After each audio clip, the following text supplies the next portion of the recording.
Welcome to Mindshifters Radio. Delighted that you're with us today. And today is Friday, what date is it? Well, this phone isn't on. I don't even know what day it is.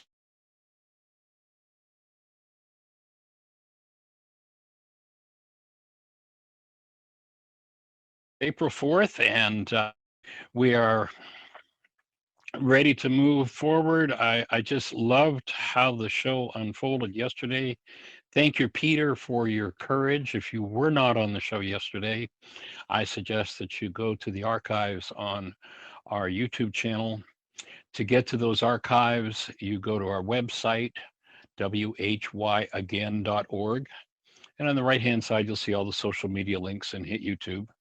Or if you're in YouTube, you can just type in Michael, Michael Ryce, R-Y-C-E, as one word, and that'll take you to our channel. And listen to the last 2 days of processing that this brave young man from Sweden did with us on the show, and it was absolutely awesome. Yes, Friday. Thank you, Yin. And so we're ready to rock and roll at the next level. And one of the most mind-boggling things that let's see, we've got. Oh, you can search Mindshifters. Yes, you can search Mindshifters to hear past shows on the on our YouTube channel. Yes, awesome. And we appreciate you, and we appreciate the Needle app that you have developed so that so many people, and in particular that we can at this point, make a new level of foray out into the world with our work. The last 15 years, of course, the archives are all on our webpage or links to them, and we're in the process of converting those um, to YouTube videos so that they can be watched on YouTube as well. So big project, all things moving forward. So delighted and appreciative.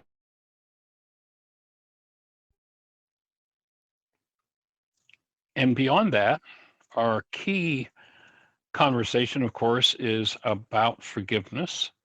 And I was talking to a gentleman this morning who had said he was going to call in. He had some questions about forgiveness. So if you're on, and Callum, I'm not sure if that might be you, but if so, if you push the call button in the app, then that will open a little window and you've got to click a question or two to do, and then it opens a second call button. And when you hit that, it puts up a hand here in the app, and I'll be able to see that you have a question or a thought for us. So if you would like to get into the live conversation, or of course, you can put comments, questions in the chat room. You can also download our forgiveness app if you go to your app store and type in HeartLand, one word, HeartLand, Aramaic, Aramaic, forgiveness. That will give you the access to our forgiveness app. And in the app, you can do the forgiveness process live. And on any page in the app, you to design it in such a way that you can just hit a button if you have a question. Gee, I don't understand number 3. What does CBM mean? Whatever questions are there, you just hit that button, ask that question, hit send. Jeannie will get that question and she'll share it on the show, and we'll answer it, and we'll send you back a link to the show so that you have access to the answer to your question. So we're going to do the absolute best we can do to make every bit of support you need fully available. And if you're ready to take your work to the next level, there are ways to do that. There are free ways to do it. There are paid ways to do it. We have thousands, over 5,000 hours of archives of this radio show with every kind of question you can imagine. So you're welcome, of course, to go to the archives and pick those out. We have, I'm not even sure now, I think over 1,000 videos, 1,500 videos on our website now. And so those tools are available there. And In has just put the show archives, a link to them in the chat room. So you can pick that link up. Thanks for being on top of that, and delighted that you're supporting us. We really appreciate the app in particular. I love the fact that if people share this with someone outside of America, they don't need as with our previous provider, we had to have a local or a USA phone number. It's awesome that that's no longer required, that from within the app, anybody can call and and talk to us directly from anywhere in the world. All you need is an internet connection. So delighted that we have this opportunity and this ability to move these tools forward on a more easily on a global scale. And if you have a thought or a question for us, we're delighted that you're here. Welcome to every listener. Dawn, glad you're with us. Sally, Christina, don't think we've seen you recently. Melanie, hey, glad everybody's here. We're going to have a party. And we've been talking about the pseudo solutions of the non-being mind. And if you're new to the show, well, let's see. We've got a hand up. Let me see who it is, and let's say hello. Welcome, young Hi, man. it's How are you? Allende I'm fantastic. It's Allende from Santa Monica. I love your show. I just wanted to ask you a question that I've been pondering for the last 24 or 48 hours. Yes. Okay. If we are infinite beings, which I think we all agree we are, Yes. why do we need forgiveness? Oh, that's an easy one. Because, and I just want to set it up properly. Okay. God does not need to forgive us. Absolutely right. Okay. Yeah, we've been given, I mean, only where judgment has occurred is forgiveness going to be needed. And as you say, God doesn't need to forgive us. God cannot forgive us. People go around with bumper stickers in their car. I've been forgiven. That's a total and complete misunderstanding of what forgiveness is. It's unfortunately when it was taken out of the Aramaic language, the actual original words of Yeshua, and interpreted, not translated, but interpreted through the Greek language, all of a sudden, because virtually everyone in that culture and in this culture today is brought up as a very devout, committed religious member of the one world universal religion of blame. And our minds show us that whatever we're feeling inside of us, I mean, what's the common vernacular in the culture? How did that make you feel? They made me angry. They made me sad. They made me afraid. They hurt me. And so naturally following that unconscious and unaware language, one would think that, well, then I guess I have to let them off the hook for what's happening inside of me. And that's a total reversal of what forgiveness means. In the Aramaic language, the word forgive is a tool with which you go inside your own unconscious mind and remove the energetic dynamics that are off base, the things that never belonged. And why do we need forgiveness? Because we bought into energetic patterns that do not support life. If we go to the opening words in the book of John, where the Greeks tell us that it says, in the beginning was the Word, and the Word became flesh. Total misinterpretation. Doesn't say that at all. What it says is, in the beginning was the mind energy, and the mind energy became flesh. And when we originate mind energy, that mind energy is either supportive of the integrated state of our physiology, which means it's on track, or it's out of harmony with supporting the integrated state of our physiology. It's an energy that doesn't belong, or an energy that we would say is off the mark. I mean, the Aramaic word for an energy being off the mark actually comes from the archery ranges. If you went on the archery range and fired at a target and missed the bullseye, the scorekeeper would yell, "Sin, you're off the mark." That's all the word means. So if I engage in an energy that is not supportive of my physiology, and of course, to determine whether it's supportive of physiology, we'd have to make some kind of determination of what is physiology for? And my offering is it's the best way I know to determine that is hold a physiological system that has not been tainted or beat on by the world, and that is hold a newborn. I just got back from 2 weeks welcoming my new grandson, my namesake, into the world. So I got lots of hours of him just laying on my chest and just hanging out with his energy. But when Mashallah. you hold a newborn child, I mean, we've asked this question of tens of thousands of people all over the globe, and everybody's answer is always some variation on the theme of love. If we agree that human life is love, then obviously human physiology is designed to support the presence of love. If we put a different energy in the system than that, then we've created a disintegrative state in that system, and the system is now in trouble. If we want to alleviate that system of that energy that was mistakenly put into it, then one applies forgiveness, the tool of removal, and you take it out of the system. That would be the simple bottom line of it. And 2,000 years ago, there was a technology presented for how to bypass the whole game of denial and projection and blame, and it's all everybody else's fault, and come face to face with what's stored within us and facilitate the removal of those energetic patterns.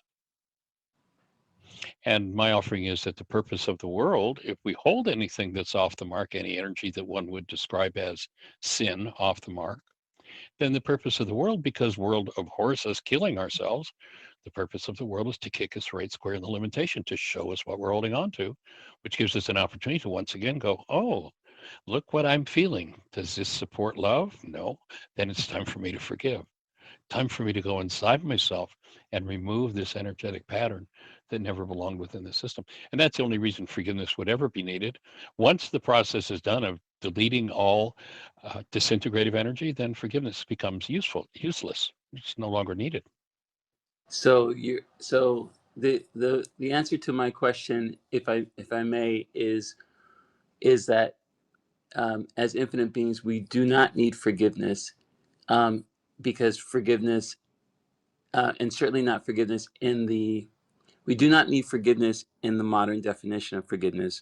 What we need is realignment, which is what it sounds like forgiveness in the Aramaic is talking about. Well, I'd take it a step further. Yes, the result is going to be a realignment, but more correctly would be the transmutation or the removal of the energy that doesn't belong. Mm-hmm. You know, Got it. if Got I it. put Because we're in the world. So because exactly yes, because infinite being is not in the world. Well, it but we were like you said, the flesh, given the physical being, and so as flesh beings, we accumulate things that don't belong, and so it's kind of like a dusting off of our shoulders to get back into alignment. perfect. That's a great way to say it. A dusting off of what never belonged within us. And what never Thank belonged you. within us, any form of hostility or fear. Thank you so much. You really cleared something up for me. Really appreciate that. Really appreciate that. Thank you. Well, absolutely delighted to have the opportunity to clarify it. And I'm sure it's a question on many people's minds. And, I've watched people even after, years of involvement with this work that still talk about, well, yeah, I forgave them. It's like, never forgive anybody for anything. I mean, people do things that are crazy and off the mark. And it can be appropriate to offer pardon to them, to let them off the hook. That's perfectly fine. But then, if one defines that as forgiveness, which is what most of the world is doing, of course, they're not going to take the next step of doing actual forgiveness and dusting off the energy that never belonged. Hmm. Yeah. And there's a Beautiful. technology for it. There's a step-by-step process. And it's not about saying, as most of the world does, I'll forgive you. You'll notice, like, if anything in you that needs to be dusted off comes up, the only time it comes up is when there's somebody in your world that's not fulfilling a goal that you have for them. Notice there's nothing comes up that needs dusted off as long as everybody's doing everything you want them to do, fulfilling all of your goals. Hmm. There's only upset when someone violates a goal that you hold for them, or you violate a goal that you hold for yourself. And the genius of Yeshua 2,000 years understanding that the goals are the key way into forgiveness. And until one understands how the mind works, that just makes no sense. And that's why it was lost by the Greeks, who had, they came to a teaching based in physics from a mind that was based in the world. And they interpret everything through that mind in the world. And virtually every key idea from the Aramaic language is absolutely, totally, and completely backward. And there's a quote I like to use from Vladimir Lenin, and there's a guy that, is probably responsible for more deaths on planet Earth than anybody in human history.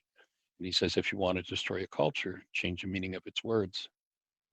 There you go. You want to destroy the Aramaic understanding of the world, change the word forgiveness to or the meaning of forgiveness from the tool of cleaning out, dusting off from your own database. Turn that into letting other people off the hook. You want to destroy a culture, change the meaning word love, which describes human life, and turn it into something to do with sexual athletics or self-sacrifice. You want to change or destroy a culture, change the meaning of the word law, which in Aramaic simply means, here's how it works, here's how the energy system works. Turn it into the rule of a superior. Oh, we've got a superior up here that is going to get really peeved with you if you don't follow the rules he gave you. He's going to punish you, and maybe you'll need to ask him for forgiveness. I mean, it's a whole false culture based in misunderstood and mistranslated words. And we Yeah. could go through, I mean, literally, I do a 4-hour workshop called Aramaicisms. And the whole objective, I do it with an Aramaic scholar named Dale Allen Hoffman. And in that, I coined the phrase Aramaicisms to represent our effort to return the human mind to the original meaning of the Aramaic words. And we spent 4 hours in that conversation on getting back to what did it really mean, as opposed to what we're trying to do with the language we've been taught. And it's interesting, the Aramaic language, there's only one language that I know of that's based in the physics of the world. Every other language is made up by human minds. We made these grunts and groans and figured out how to make this little flap skin in our throats move and produce the thing we call words. But who made up the meanings for the words? Where did it come from? The letters of the Aramaic alphabet, I find this just to be quite interesting. The letters of the Aramaic alphabet are literally 3D shadows of the atomic elements, of what the atomic structure of the different elements would look like if you cast a light on them and looked at a 3D shadow. That's what the Aramaic letters are. They're actually based in the physics of the world.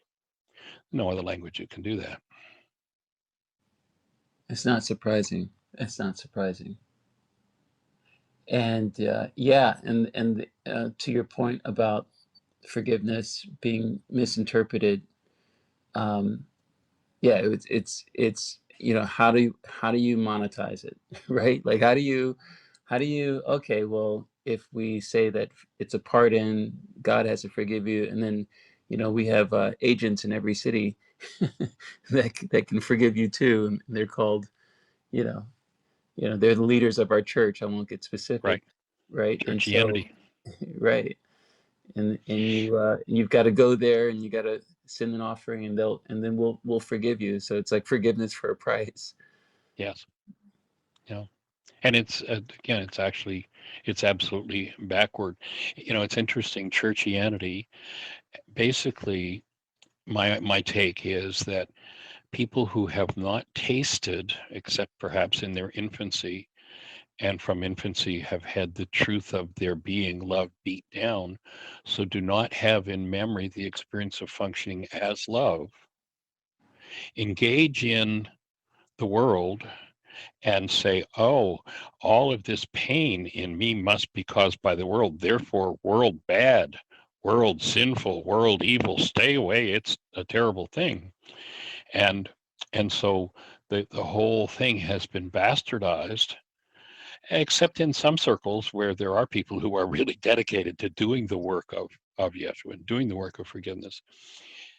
And so those people who have not tasted themselves as the active presence of love have made up a whole story about what their issue is and told people that what they have to do is resolve their issue. Basically, you know, oftentimes therapists, my take is many therapists, when they do therapy with people, are really therapying themselves through their client. They're not therapying their client at all. Mm. And that's what's happened. So it's become the world is bad rather than it's the fact that and then they say, you know, so get away from that ugly experience of that human life and the world, rather than, oh, the problem is you've forgotten who you are as you love, and you're trying to experience something out of the world without your creatorship, without the presence of love in you. And that turns people into believing it's the world that's bad. Those people who would do the work of forgiveness and restore the presence of their own human lives as love in their own physiology would then have a human experience and say, wow, look at this awesome world we've been given. Man, you could almost call this something like a fabulous garden, like maybe Eden or something. Yeah. And rather than condemning the world and being in this fear game of staying away from it, it's like, come have a human experience, but make sure you're human first. And what is a human? A human is the created essence of active present love, Be, conscious at every moment. be Now we in have a the whole world, but different not game. be in the world, but not of the world, right? Exactly. The world's not sourcing anything for us. We're rather than being a place of going to get an experience, it's a place to go and create, Yeah, bring the to source experience. an experience and express being. If you're going to the world for an experience and all you're going to get is, you know, something from somebody else's past played out in your life, and it's not going to be very satisfying. And that's what has people struggling and fighting and, you know, trying to get it from a place it can't be had. It's like, who was it? One of the saints said, you know, what you're looking for is what is looking. Restore being, then go create in the world. Now you got the play place of literally of the Garden of Eden. So it turns the whole, for the most part, most of what churchianity teaches, it turns it around 180 I, degrees. I'll leave you and your audience with this. I just took my daughter to Legoland in California, and it reminds me. I think the mindset you were just talking about is the mindset that people have when they go to an amusement park. I'm going to go to Disneyland. I'm going to go to Legoland, and I'm going to have the experience that's created already there for me, whatever it is. Right. If I run into a princess, great. If I got to get in line to do this, and then I'm gonna have the experience that these engineers have thought of for this roller coaster, and that's what my experience is going to be, as opposed to living a life that you create on a moment by moment basis. Exactly. And that's the objective of a true human life. Thank you so much. I Yeah. really appreciate our time together. Have a beautiful day. I'm gonna clear the lines for the next caller. All right, my friend. Blessings. Take care. Thank you so much. All right. Appreciate it. I love the questions. That's what clarifies things. And so if you're out there and listening, man, I see you've joined us, Bennett. Glad you're here. And if you want to push that call button, you had a question for me earlier. If you just push the call button, you've got to be in the app, um, not on a web page. When you get a link for the show, it leads you to a web page. You want to make sure you downloaded the app and you open the app. That way we can interact. So if you push the call button, it'll open a little window. You click a couple of questions that are asked, and then it'll highlight a second call button. You hit that, and we'll be having a conversation. And I would love to do that live. And I'll pick up. And you know, sometimes learning the app can be a little funky your first time, and I know you just downloaded it. So I'll go ahead with the question that you asked me when we spoke just an hour or so ago. And if you can key in, we can move the conversation into live. But the question was, well, then define what is forgiveness. So let's lay a foundation. Listen to Einstein, and Einstein says, on such things as matter, we have been all wrong. What we have heretofore called matter is energy, energy whose vibrations have been so lowered as to be perceptible to the senses. There is no matter. So you don't have a material body. Your brain creates pictures, Resonance means when you clap your hands together, there's an exchange of energy and they appear solid. If I made my hands out of radio waves and clapped them together, they'd look solid. But if let's say, imagine I made my left hand out of radio waves and my right hand out of the waves that they're made of now, what would happen if I tried to clap them together?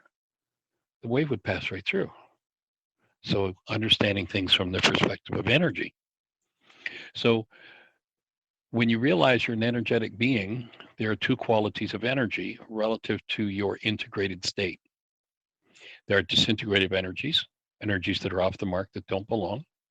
And wherever those energies are placed in the tissue structure, and they're energies of hate and rage, fear, sadness, grief, trauma of any kind, wherever those energetic patterns are stored in physiology, there's a disturbing energy in those cells, and we call a disturbing energy in the cell a disease. Now, there are lots of treatments for diseases because people believe they have physical diseases. How can you have a physical disease if you don't have a physical? Well, wait a minute, Michael. Of course, we've all got physical bodies. Look, I can touch it. I can see it everywhere. Well, yeah, I got it. Yep, that's the belief of the world. But again, let's go back to Einstein. He says, on such things as matter, we have been in error. You can't do actual healing unless you're dealing with the actual truth. And there are all kinds of BS, all kind of belief systems about bodies, about relationships, about everything.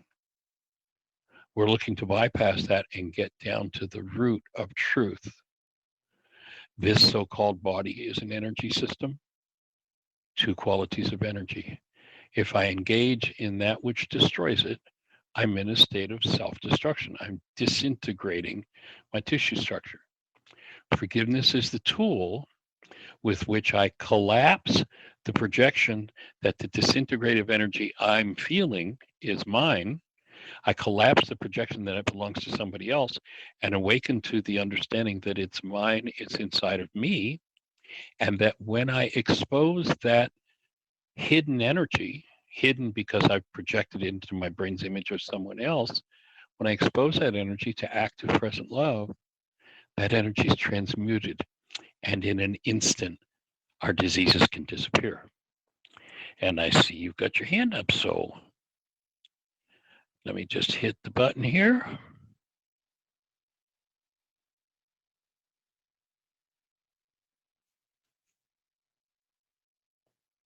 All right, Bennett, you're on. Welcome, young man. Okay, thank you. You can hear me? You're loud and clear. Crystal clear. Okay, well, I was listening to what you said, which sounded very esoteric to me. So is there a specific rundown? Like, for instance, I have a problem with my sister right now, who I tried to reach out and reconnect with, and we glitched, and now I'm not talking to her. Right. There's 100 things, that I got it. I understand. that I could apply forgiveness to. Yes. And Probably specifically, 10,000. what do I need to do? So let's outline what the mind is doing when it says, I have a problem with my sister. I know those weren't your exact words, but basically, I take it the bottom line is you have a problem with your sister has a problem with you, and that's what being glitched means. So let's look at what perception is. There's some Harvard research that says that in a time frame where 10,000 brain cells are fired, there are literally 10,000 measurable units of electrical activity happening in the brain. And in that same time frame, and the time frame is about a 25th of a second, the max amount of data that goes into conscious awareness is 9 bits out of 10,000 brain cells firing. It's been estimated that in the actual world, in that same time frame, there may be as much as 20 trillion bits of data available. So when I say I'm not talking to my sister because, so I'll ask a key question here. What's the goal that your sister violated that you held for her that made you come to the conclusion you're going to stop talking to her? Love and relatedness as a sibling. Okay. So that's pretty broad and that's pretty general. I'm looking more specifically. So let me give an example of a couple of examples of what that might look like.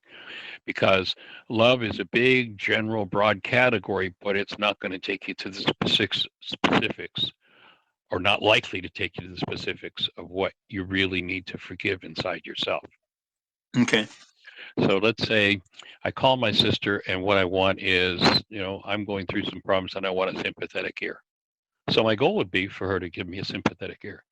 I call my sister and I want to share with her a success I had and I want her to celebrate with me. My goal would be for her to celebrate with me. Now, both of those things are variations on the theme of love, but the specifics of each of them is quite different. When you're working with the Aramaic forgiveness process, and you'll notice that in every interaction through your whole life with your sister, as long as she was fulfilling the goals you held for her, you were quite happy with her. And as long as you were fulfilling the goals that she held for you, she was quite happy with you. Notice it's only when she violates a goal.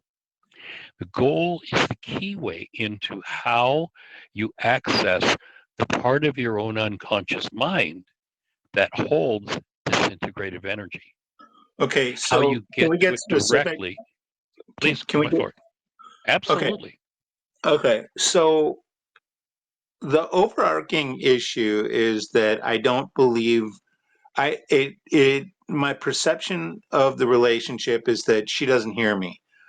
The specific thing that happened was that um, her kids and her mother-in-law all went to Europe in 2018, and I had expressed an interest in meeting them over there, and they totally blew me off.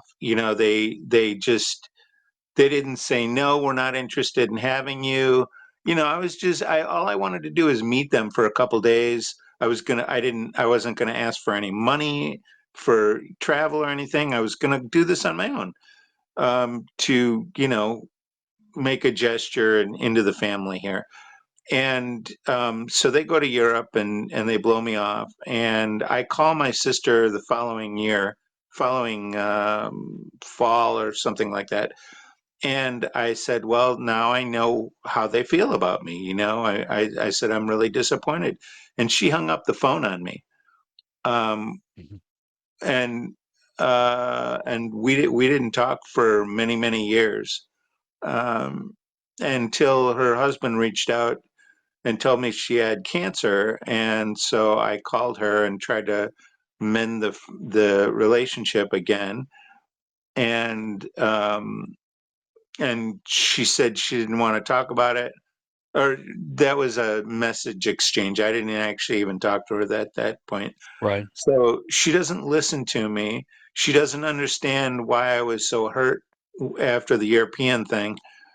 Uh, and I'm left with undelivered communication and resentment, and just like all I want to do is not talk to her at this point. And I don't know. I guess this is a situation that I could, apply forgiveness to. And Right.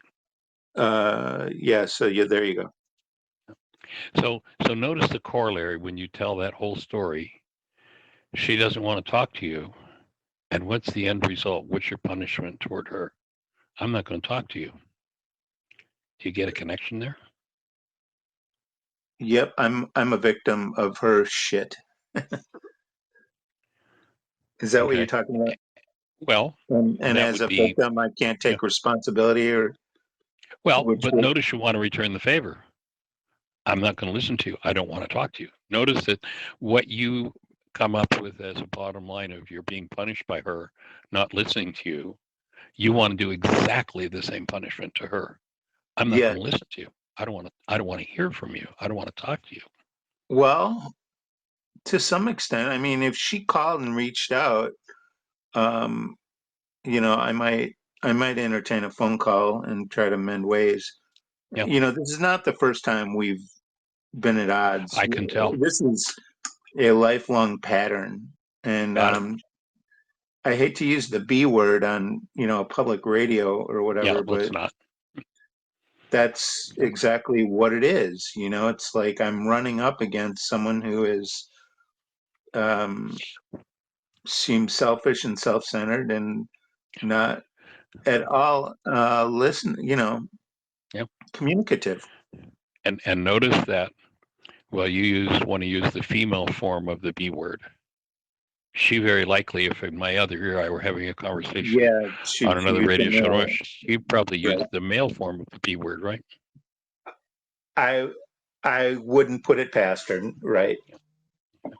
So, so what I'm hearing is there's a lot of resentment, a lot Yep. of probably rage. The fact that in your description, when you said you contacted her about, meeting the family and you didn't want money from her, I assume there've been money issues in the past, just from the fact that those words came into the conversation. Words can tell Well, us a I lot mean, about. that would be a possible reason why they, wouldn't extend an invitation. I mean, but I didn't do that. I was more than willing to extend myself and pay for the trip and I because the grandmother the her mother-in-law paid for the kids to go.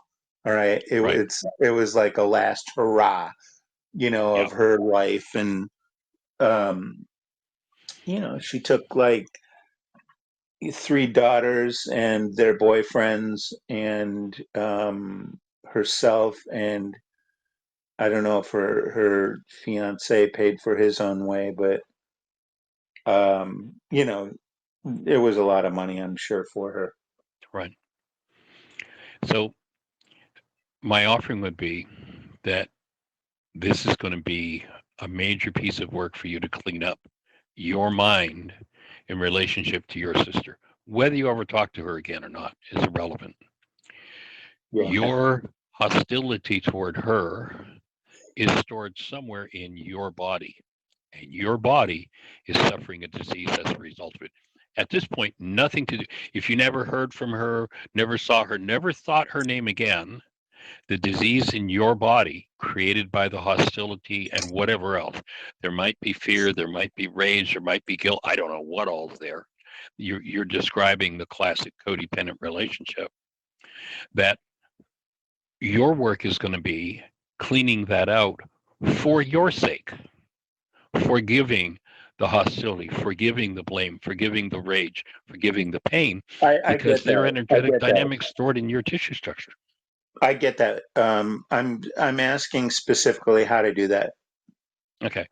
So let's just look at what you offered in this recent, what you said so far, and that is you called her after you found out she had cancer and you tried to mend the fences. So Yes. the goal in that case, very specifically, sounds like you wanted her to be receptive to a loving conversation. Would that be accurate? Or work towards it at least. Yeah. Okay. So then in the Aramaic language, the word forgive is shabag. And I'll just ask you, just tap into, think about yourself the day you called her, the day your brother-in-law called and said your sister's got cancer. You picked up the phone, you called her, just kind of get into the feeling of that and what went on for you inside of you when she hung up the phone. Well, I had Go ahead.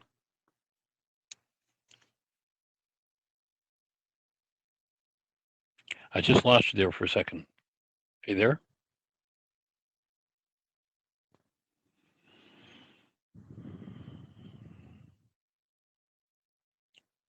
Not sure what happened, but I've lost your voice. So, okay, you've disappeared now from. What I'm going to do, Bennett, is I'm going to disconnect because I'm not hearing your voice. I'm going to disconnect you and ask you to hit the call button again.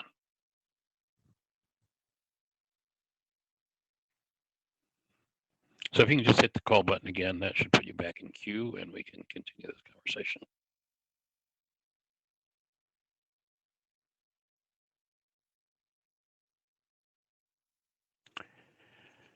Okay, I'm not sure what's happening, but I'm still not getting the call. But I'll go ahead, and hopefully you're still listening, or you can go back and get the archives.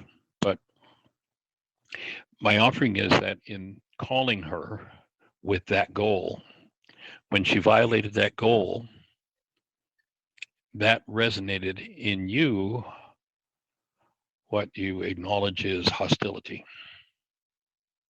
And in the Aramaic language, the word forgive is shabag or shabak, and it means to cancel. Now, in that situation, what can I cancel? Well, can't cancel her. That would be murder. Don't want to cancel myself. That would be suicide. But in that situation, my goal for her to be receptive to a loving conversation, I can cancel. And I'm Cancel the not sure. hostility or the goal to have a conversation? No, cancel the goal for her to be receptive to a loving conversation. So if you would go back to the moment where you made that call, get your feelings in that situation, Okay. Okay. and then just say to yourself, I cancel my need for her to be receptive to a loving conversation. Okay. Is it good enough to think that to myself? Yeah, that's fine. Okay. And as you do that, what happens?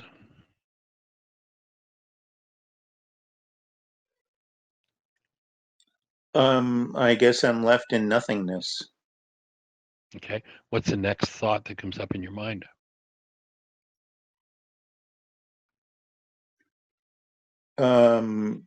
Okay, so what is your next goal? Okay, What's my so next goal? a moment ago, when you were holding the thought about her hanging up and not wanting to be receptive to a loving conversation, there was hostility in you. And notice that has melted to nothingness. That was the word you used. That's how Yeah, forgiveness it works. has, but is it possible that that could be triggered in some way in the future? Like it's Oh, I really not guarantee it will gone. be. I guarantee Okay, it will be. Yes. Yes. so do we Not ever gone. really melt away resentments and fears? Like Absolutely. we do. Absolutely. When they asked Yeshua 2,000 years ago, how many of these damn worksheets do we have to? How many times do I need to forgive as to my brother? And he asked the question. I think it was Peter's asking. He says, "Is 7 times enough?" And the Greeks translate that saying, "No." Yeshua's response is, "No, 7 times 70 times will you forgive." And in Aramaic, translated, at least there's one translation that says it, his response was 77 times 70 is how many times you will forgive. Now, I'm sure that the disciples weren't sitting there with a pad and paper going 7 sevens 49, carry the force, and trying to figure out how many of these worksheets they're going to have to do. In essence, what Yeshua is saying there, 7 is a number of completion and 0 is infinity. He's saying you are going to do an infinite amount of work around this hostility toward your sibling until you're finished with it. And if you think about, and I'll offer that with this level of disconnect, I guarantee this is not the first generation of siblings in your family system that have been estranged. If you look back at mom and dad's families, Well, how my did their mom, yeah, I mean, there's lots of stories there I could tell you. But yeah, I mean, it was not, we've had a dysfunctional family for years. Um, so I you're the have a early book. adopter and you're the one that's going to, should you choose, if you want to heal your body, right now, this isn't about them. This isn't about your past. It's not about your family. This is about, do you want to heal your body? You're going to go in as many times as you need to until you literally disable the ability of your body to produce any form of hostility toward your sibling, period. Okay, Because, so I've got 100 different resentments. I have to do that for yep, all of them. well, well, let's put it this way. How many diseases did you tell me earlier you got going on in your body? I've got like probably 7 or 8. Okay. things going on. So here would be my answer. And if we looked, let's say, over the last 10 years, has that number 7 or 8 been increasing or decreasing? Over the last Increasing. 10, I mean, it's been increasing. well, it's really been bad for the last 5 years. Okay. Not So 10 years. so do you want to reverse the trend that's been going on for the last 5 years where the disorders in your body are increasing? Or do you want to not only decrease the acceleration towards a disease state, but remove those diseases? Which would you like to be doing? I'd like to remove them. I mean, these Then are the not answer to your question, things to be then the taken answer to your, lightly. yeah. So the answer to your question is yes. That's what you're going to have to do because that's the cause of your diseases. People say, oh, I had the bug, I had this. No, there is no physical body. There is only a body suffering from sin. And remember, sin, when they said the wages of sin is death, that wasn't some kind of theological threat. They were talking about physiology, they were talking about physics. If you put enough disintegrative energy, hate, fear, rage, guilt, grief, condemnation, gossip, slander, vengeance into a piece of tissue, that piece of tissue is going to break down and die. That's all. So Mhm. if you see yourself trending in a certain direction, which your family system probably trends in, and you want to reverse that, then the answer to the question, am I going to have to deal with 100 resentments? Yes, probably 1,000. And when you do, one by one, your so-called physical diseases will disappear. Period. And people say, well, but I'm getting older. It must be that. Well, there's a quote I love to share on the show. I've shared it many times, but back about 30, I don't know, 37, 38, 39 years ago, I went to a medical conference and there was a presenter there from a place called the DeCourcy Clinic, a medical clinic in Cincinnati, and they had been researching aging. Yeah. And the presenter presented in the conference their conclusion. And I heard this statement once and it was burned into my brain verbatim, and I haven't forgotten it since. And here's what their conclusion was with their medical study of aging. Quote, time is not toxic. Time has no effect on human tissue under any conditions. It is the belief in the effects of time by those who subscribe to such a belief that acts as a poison. Yes, over time, if I put in rage after rage, fear after fear, grief after grief, objection after objection, trauma after trauma into tissue, well, see, it happened over 5 years, so it must have been the 5-year time period that did it. It must be time that's the enemy. No, it's what I'm putting into the system. So now you've reached a certain place. You've been heading in a certain direction and accelerating toward a disintegrative state. If you want to reverse that, then you're going to have to reverse exactly what you've been doing. You're going to have to face and be responsible, not only for your own hostilities, but the generational patterns and the dysfunctions in your family system. Because you're a part of that. You're a product of that. Now, let me share, and I've shared this story a couple of times recently, so several people are listening have heard it, but it was profound for me, after 50 years of doing this work, developing this work. And one of the tools we teach is a thing called still point breathing. And it's a tool that once people learn it is designed to be used for themselves by themselves. And this goes back about 2 years or so ago now. I was doing a still point session for myself. And in it, it uses a breath, and I'm doing the breath process of the still point. And all of a sudden, I get an instruction, like an intuitive guidance to look down. Well, I'm laying on a bed and my eyes are closed. What am I going to look down for? And I'm told to look down. So I look down. And when I look down, what I see is a vast field of darkness, like so huge a field of darkness, I can't fathom the parameters of it. Mm-hmm. And in that field of darkness, there are small lights distributed throughout it. Again, a countless number, more than I could even start to imagine the number. Yeah. And I asked the question, what am I looking at? And what was explained to me is, Michael, you're looking at your generations and the darkness that they're lost in. And they are asking if you will help to process that darkness to free them from it. And in that moment, I was given the understanding that if you're not in a body and you're lost in darkness, there's nothing you can do about it. And they were asking for support. Now, just to confirm, how Wow. valid was this? How real was this? Well, it was totally real for me. And when I do a still point session, normally my phone is off, but this time I hadn't turned my phone off. And when I was asked the question, when I was told my ancestors are asking for help, will I process some of this darkness for them? I literally verbally, I'm in a room by myself, laying on a bed, breathing, and I literally verbally out loud said, yes, of course, with great enthusiasm, like, yes, of course. Like, this is the culmination of my life work, is this understanding. Mm-hmm. And at the instant I spoke those words, my phone rang. Phone would be fine, so I reached over and picked it up and answered it. It was my son. Thought it was my son, so I answered it. My son's at this point is in his early 40s. We've never had a conversation about family history, ancestors, you know, never anything like that. And the first words, literally, my son answers the phone when I say, "Hey," he says, "Dad, I'm on ancestry.com and I need some information about our ancestors." Yeah. Like, confirmation in spades.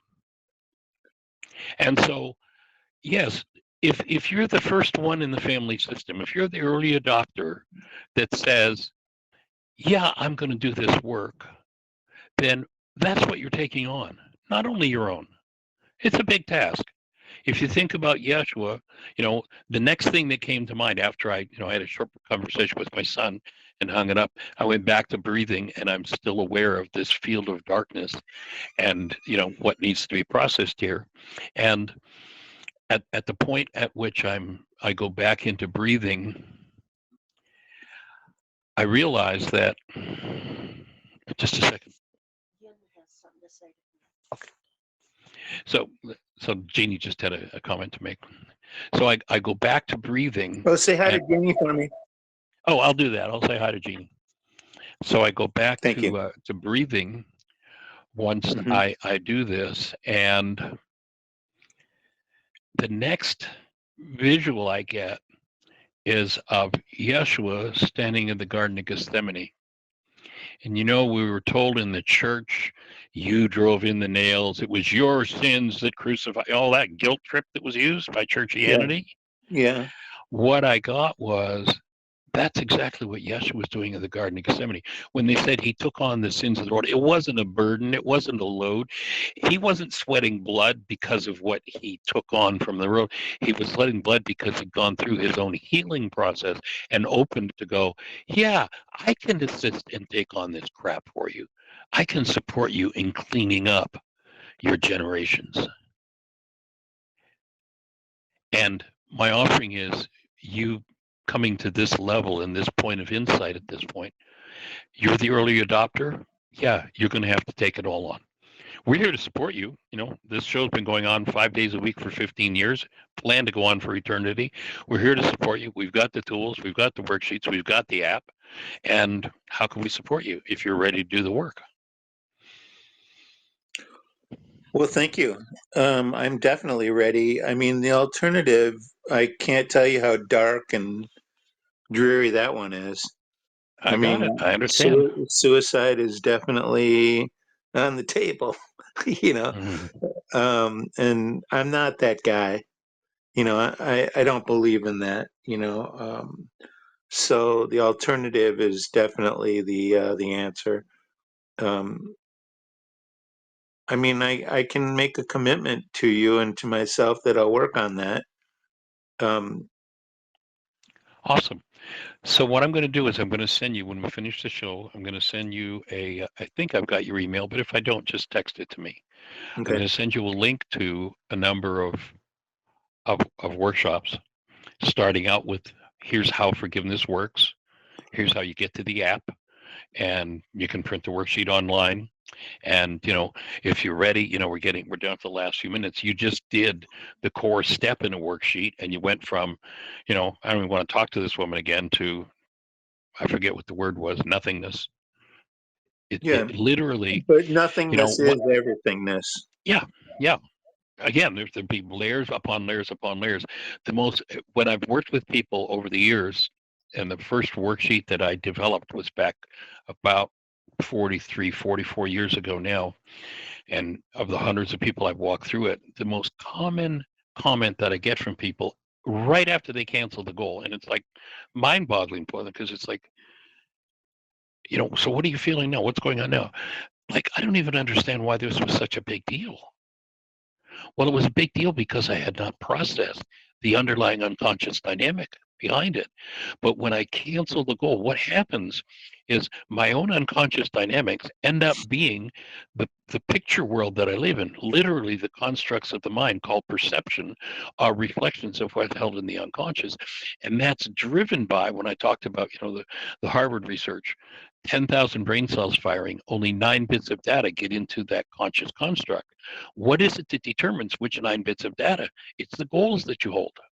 So when you cancel a goal, what happens is the conscious pained construct, oh, my sister doesn't, respect me, doesn't want to talk to me, isn't receptive to a conversation, that collapses. And when it collapses, just like the 9/11 towers collapsed into their own footprint, that construct collapses into its own footprint. If love is present when you access your own unconscious mind, the energy behind that unconscious pain is transmuted in an instant, and you're freed of it. Until the next layer, until the next layer, until you do your Yeah. 77 times 70 worksheets, and it's a process. But you will watch if you'll, I kind of hate to use the word religiously, but if you'll actually pick it up and start doing it, you'll be calling me and telling me about, geez, I had this set of symptoms. The doc said I had this, and I don't understand it. It's gone. And you'll be Brilliant. calling me again and saying it's gone, because that's how it works. It's as sure as night follows day. If people keep going with the hostility, the fear, the rage, the guilt, the pain, and the trauma, then they deteriorate and die. And when people pick up and start to remove those disintegrative energies, those sin energies from tissue, then they start to move to aliveness and joy, and life becomes an exciting adventure again. Brilliant. Thank you. That's what we're here to support. Absolutely honored and delighted. Glad I'm glad that when you popped into my head, I said, okay, I need to call you. It's been probably 3-4 years since we talked. Yeah, we missed a couple of calls there. I missed a couple of calls, but you've been pretty good about it. But thank you for reaching out, and that was tremendous help today. And yeah, I'm into it. I'll go for it. Awesome. Absolutely delighted. I'll get that off to you. Drop me your Okay, email just to make sure I've got it. I'll Thank send you. that right Thank you now. for the questions. Awesome. Okay, thank All you. right. Delighted. Honored and delighted. So, Yin, did you have another thought for us? We've got a minute or so. Happy and delighted and appreciate the fact that everybody's been with us. And, if this show's been meaningful, it's a good introduction. So when it goes up on YouTube, Jeannie will probably have it up on our YouTube channel tomorrow. By the way, when you listen to a YouTube video, if you would do us a favor and click a like, join the channel if you're not on it. If you're not joined, it's free. But if you would click a like each time you listen to something, that gets our numbers up. And what we're looking to do is to work, since we're not on the road anymore and that income has disappeared, we're looking to monetize our YouTube channel. So it'll be really helpful if you hit a like. And we do have a hand up, so I'm going to hit 2 buttons here. I've got Jeannie and I've got Yin. Go for it. Hey Jeannie, I'm there, not I hearing you, wasn't going to call in again. but you are, so go for it. Welcome.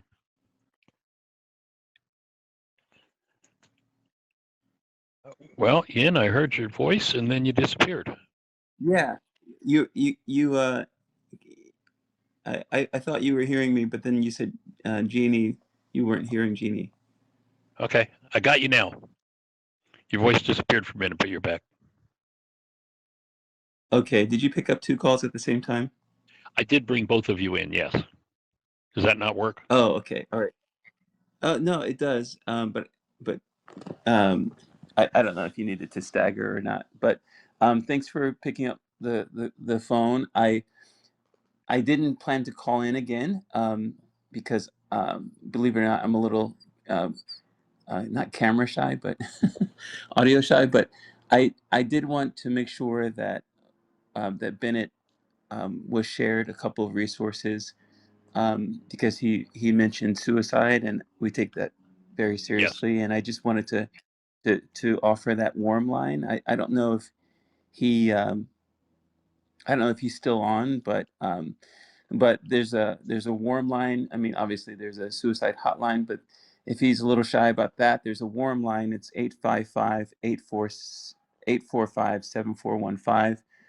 And they can escalate it if they needed to, but sometimes you just need someone to talk anonymously or just without being on a radio show maybe. So I just wanted to Right. offer that. Awesome. Very cool. The second thing I wanted to just say was just a story that I wrote in the comments quickly about my sister who had cancer, and we didn't know it was terminal, and I called her out of the blue just to apologize, even though I felt like she owed me a million apologies, and I was so glad that I did because she ended up passing away shortly thereafter. And had I not just called and offered my apology first, and she never apologized to me, but she didn't need to. Like, she didn't need to. I held her hand in the hospital the last time I saw her because we didn't know how bad it was, overnight. And it was just a wonderful healing closing event for our relationship on this planet. And I'm so grateful that I had done work very similar to this that led up to that. So I just wanted to offer that to Bennett as well. Powerful. Yeah, Thank you so much. Have a great day. I'll get out of your hair here. delighted that you're here, and the generosity of the human being when we really open our beingness provides everything is needed. Whatever other people do, I'm with you on that 100%. So, thanks for sharing that. Thanks for caring. Thank you for having me. Okay. All right, God lots of bless. love. Bye bye. Okay, blessings. All right, everybody. Well, thank you for joining us. Much appreciation. And if we can support you, we'll see